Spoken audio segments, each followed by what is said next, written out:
بسم اللہ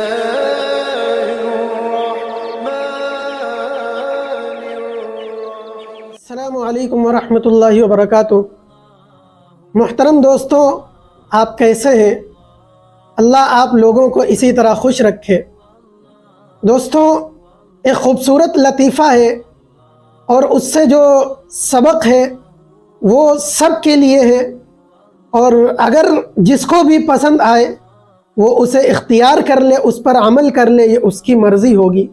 بہرحال لطیفہ یہ ہے کہ ایک مولوی صاحب تھے، یہ دونوں پارٹیوں میں، ہندو میں اور مسلمان میں، یہ دونوں میں ہر دل عزیز تھے، دونوں انہیں پسند کرتے تھے۔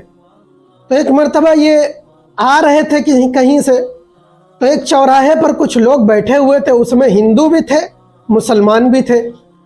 تو ان لوگوں کو تفریح سوجھی، مذاق سوجھا، تو یہ جب قریب آ گئے تو ان لوگوں نے مولوی صاحب کو بلایا کہ ذرا قریب آ جائیے۔ تو مولوی صاحب قریب آ گئے، بیٹھ جائیے، مولوی صاحب بیٹھ گئے۔ تو ان لوگوں نے ایک مسئلہ پوچھا، مولوی صاحب ایک مسئلہ ہے وہ ذرا مجھے بتا دیجئے۔ مولوی صاحب کہنے لگے جی بتائیے۔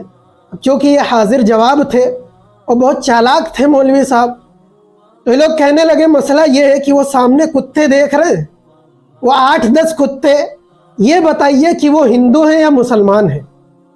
وہ کتے ہندو ہیں یا مسلمان ہیں؟ اب عجیب و غریب سوال، انہیں تو بس مزے لینا تھا، پھنسانا تھا، لیکن وہ یہ نہیں جانتے تھے کہ یہ مولوی صاحب بھی کس کھیت کی مولی ہے۔ مولوی صاحب کہنے لگے یہ تو بڑا آسان مسئلہ ہے، فوراً پتہ چل جائے گا۔ ارے وہ کیسے؟ ایسے کہ آپ روٹی کے 8-10 ٹکڑے لے جا کر ان کتوں کے سامنے ڈالو، اگر وہ ایک ساتھ مل کے کھانے لگے تو سمجھ لو مسلمان ہے، اور اگر وہ لے کے ٹکڑے بھاگے اور لڑائی جھگڑا کرنے لگے تو سمجھ لو کہ وہ ہندو ہے۔ اب وہ سب کے سب خاموش ہو گئے، وہ کچھ بن نہیں پڑا، کچھ تو مارے شرمندگی کے وہ اٹھ کے ادھر سے یہاں سے چلے گئے۔ تو میرے عزیزوں، اب یہاں پر اس سے جو سبق نکلا وہ یہ کہ مومن اور مسلمان کی جو صفت ہے وہ اتحاد و اتفاق ہے۔ نبی کریم صلی اللہ علیہ وسلم نے مومن کی مثال دیتے ہوئے یہ فرمایا کہ مومن ایک جسم کی طرح ہے، اگر ایک آنکھ کو تکلیف ہو تو پورا جسم اس کی تکلیف محسوس کرتا ہے، اگر سر کو تکلیف ہو تو پورا بدن اس کی تکلیف کو محسوس کرتا ہے۔ مومن کی مثال اسی طرح ہے کہ اگر کسی ایک مومن کو تکلیف ہو تو جتنے مومن ہیں سب کو اسی طرح تکلیف محسوس ہوتی ہے۔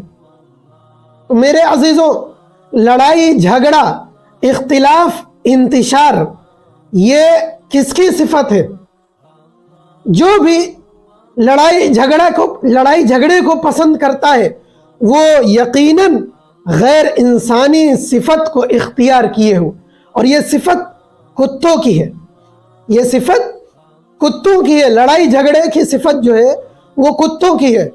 اب میرے عزیزوں، یہ جو مولوی صاحب تھے، ان کا جو جواب تھا، اس جواب میں مسلمانوں کی ایک اچھی صفت کی طرف اشارہ تھا۔ وہ کیا کہ مسلمان جو ہوتے ہیں وہ ایک ساتھ بیٹھ کے کھاتے ہیں، وہ دسترخوان بچھا کر کھاتے ہیں، وہ مل جل کے کھاتے ہیں، اور اس کے برخلاف ہندوؤں میں، غیر مسلم بھائیوں میں کیا ہے کہ وہ الگ الگ بیٹھ کے کھاتے ہیں، ان کی تھالی ایک ہوتی ہے، ہر ایک کی ایک تھالی، اور الگ الگ بیٹھ کے کھاتے ہیں۔ تو معلوم چلا کہ یہ صفت کس کی ہے؟ یہ صفت کتوں کی ہے۔ تو اب میرے عزیزوں، اب سبھی سے کہتا ہوں کہ تمہیں انسانوں والی صفت اپنانی ہے یا کتوں والی؟ آپ دیکھ لو، جماعتوں میں نکلو، تبلیغ میں نکلو، اجتماعات میں نکلو، وہاں آپ دیکھو ایک تھالی ہوتی ہے اور 4-5 لوگ بیٹھ کر اس تھالی میں ایک ساتھ کھاتے ہیں، اور ایسا بھی نہیں ہوتا ہے کہ مجبوری میں دل میں کراہت محسوس ہو رہی، سب ایک ساتھ ایک ہی دال چاول میں سب کے ہاتھ پڑ رہے اور کراہت محسوس ہو رہے، نہیں،